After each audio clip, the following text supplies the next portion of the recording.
Flash flood warning! Here we go!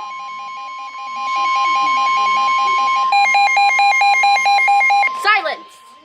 Flash flood warning! Here's the price you're going to pay. That and It's going to come on the radio.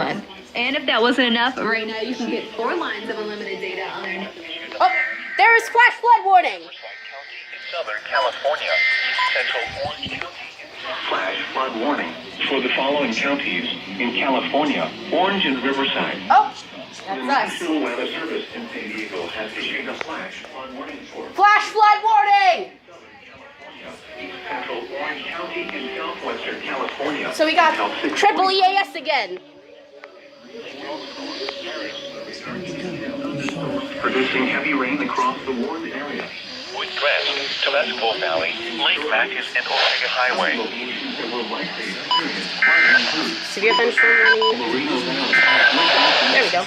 Flash flood warning. TV's gonna come on.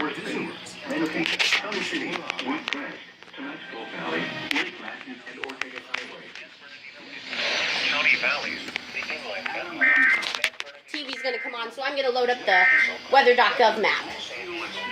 Here we go! Lowest competitive insurance. We're blowing up with safety. EAS during Judge Judy. Flash flood warning. Flash flood warning for the following counties. Show subtitles there. Orange and Riverside. It says for Riverside, but Orange County is also in there. We got EAS 3 days in a row. 3 times in a row, I mean. Yeah, yes. We got triple EAS. From late Wednesday morning through Wednesday evening. Potential for slow-moving thunderstorms over the mountains. Desert. We're getting a ton of EAS alerts right now. Riverside, Moreno Valley, Lake Elsinore, Paris, San Jacinto, March Air Force Base. Stars are also possible. Huh, it doesn't show it on the weather.gov map. Means that conditions may develop that lead to flash flooding. Flash flooding is a very dangerous situation. You should monitor later forecasts. Alright, so now we got a flash flood warning. It doesn't show it on the weather.gov map, so if we get another EAS, I'll show you guys. So, see ya!